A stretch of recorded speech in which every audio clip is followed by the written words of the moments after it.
In this video, I'm just going to break down medium-term rentals into 3 parts and just talk about the tools that you need for the first part, the tools you need for the second part, and the tools you need for the third part. I know that people get overwhelmed with the idea of all the different automation tools, all the different advice that you're getting, and really I think you just need to zero in, focus, start your rental. That's always the scariest or the hardest part, is the first rental, the first time.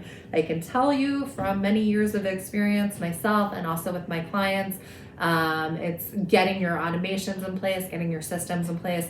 After that, it's pretty easy, but hopefully this video will help set you on your path and you'll understand kind of like these are the basics of what I need to do this.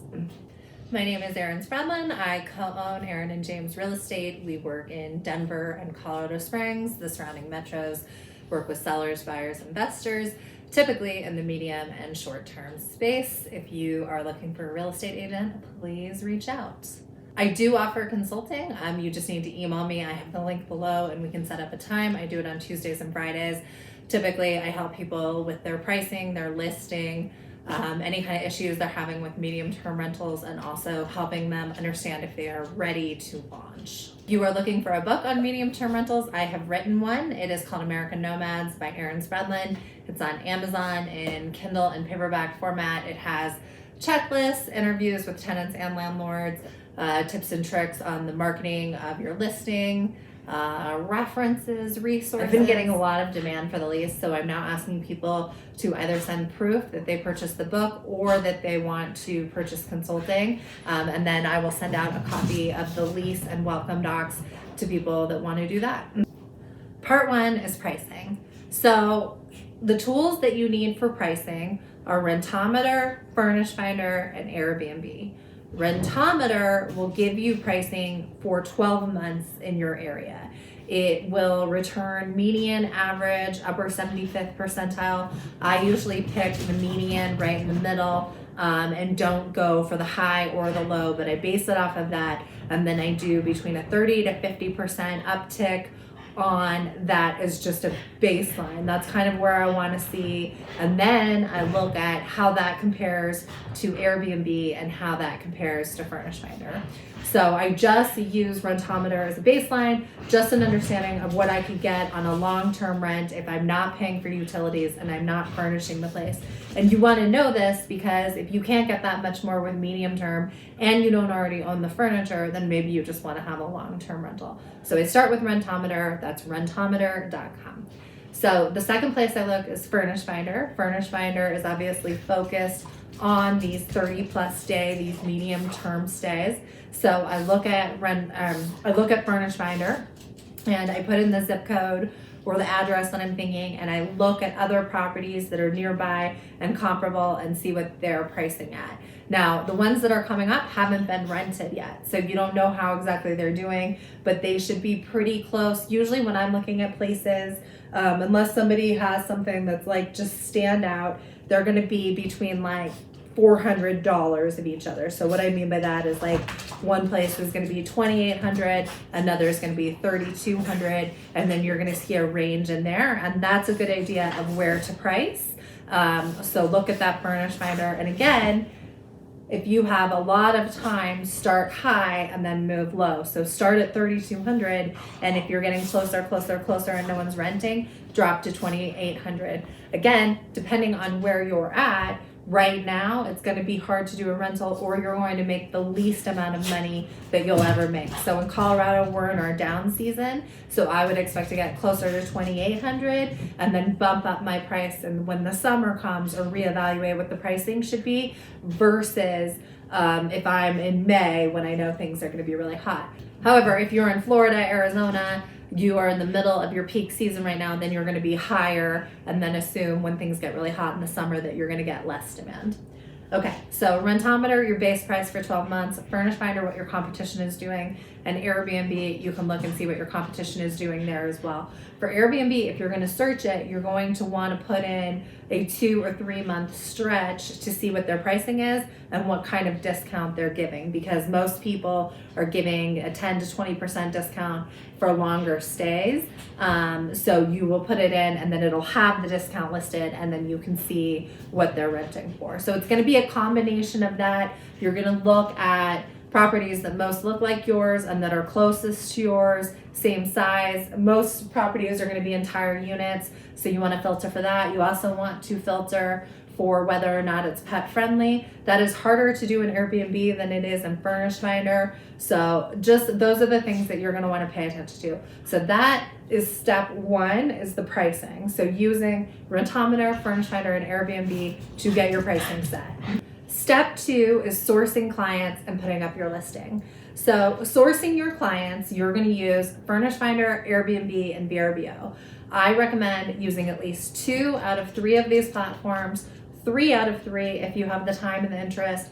But I do all of my sourcing out of Furnished Finder and Airbnb. I don't really mess with VRBO, but I know quite a few people do like VRBO and do use it. But I only use Furnished Finder and Airbnb for no other reason than that I'm lazy and I'm getting plenty of demand with this strategy. If you're not, then maybe tack on VRBO. But again, I say do 2 out of 3, and I think Airbnb absolutely should be one of them, even though I prefer Furnished Finder. So you are going to put your listing up on 2 out of 3 of these.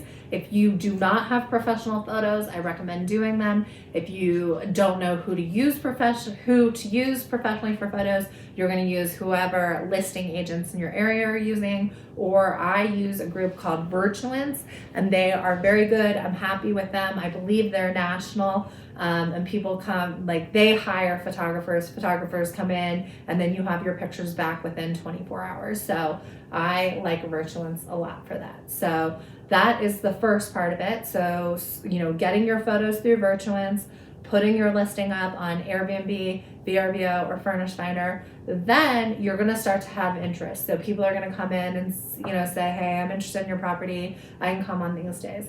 Usually when I get that kind of inquiry, I respond by saying, if they haven't said what days or what their timeline is as far as when they start, I will say like, okay, questions for you. When do you want to start? How long do you want the length of your lease? Are you bringing pets? Is it just you? I usually ask them some kind of question back and introduce myself. I say the property is still available, and then I say, what questions do you have for me? Let me know. Otherwise, I'm going to issue a background and credit check for you, and it's going to cost you $29. So if you do it through Zillow Rental Manager, it's going to cost them $29. I think for keycheck, it costs them money too. I just don't know what it is off the top of my head. I did use keycheck for the first time. Keycheck is the one that is integrated with Furnished Finder. I had been hearing things about it, so I wanted to use it myself. I did use it this week. I found it very easy to use. Person responded immediately, and now she is my new tenant. So I was happy with keycheck. I'd been using Zillow Rental Manager in the past just because that's what I was familiar with, but I will probably use keycheck at least half of the time or all of the time going forward because it's easy to use and it's already in the platform where Furnished Finder is. So you send it back. So you send them a link that allows them to fill out their information for credit and background check. You then get a report. The things I'm looking for are, do they have anything serious that's criminal activity? So my latest tenant had a traffic charge. I don't care about that. And then I want to see what their credit score is. If there's any kind of hiccup in the credit score, I would maybe talk to them about it and see. I've mentioned this before. I have a tenant right now that doesn't have great credit. So they paid us 6 months up front, and they are really good communicators, and we have been very happy with them. So I wouldn't necessarily decline someone strictly on a poor credit score. I would want to talk to them, and I would want to look at what the credit score issue was. And in a situation like that too, I might ask to talk to a former landlord or multiple former landlords. I typically don't do that. I typically care about communication, background check, credit check. But if there was something and I just wanted a little bit more peace of mind, I might ask for some kind of reference. All right. So that's part 2, sourcing clients and listing. So for listing, you're using VRBO, Airbnb, or Furnished Finder, and then you're doing your background check either through Zillow Rental Manager or keycheck. Part 3, installing clients and taking payment. So installing clients, I think there's kind of a few things that you want here. First is a lease.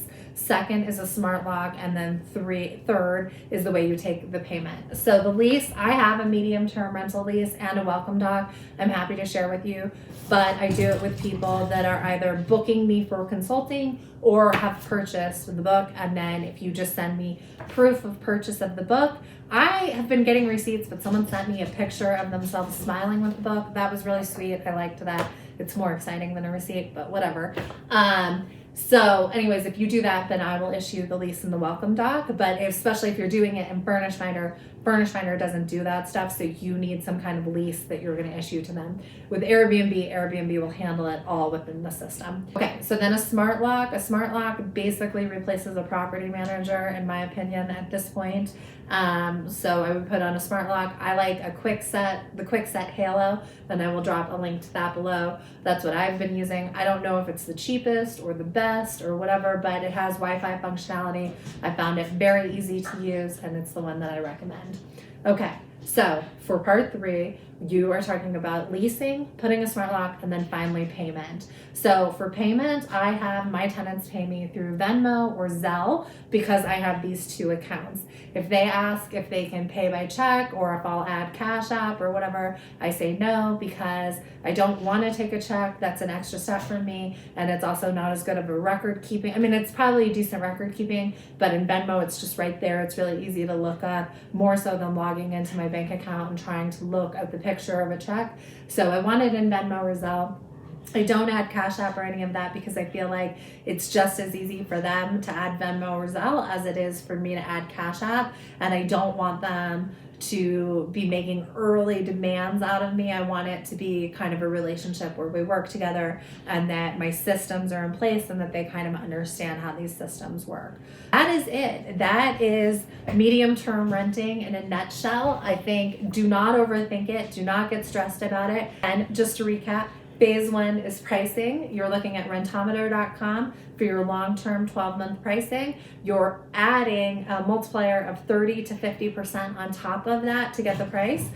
And then looking at Furnished Finder and Airbnb to see if the pricing there is comparable. And in Furnished Finder, you should see properties that are similar to your property, and there should be about a $400 range.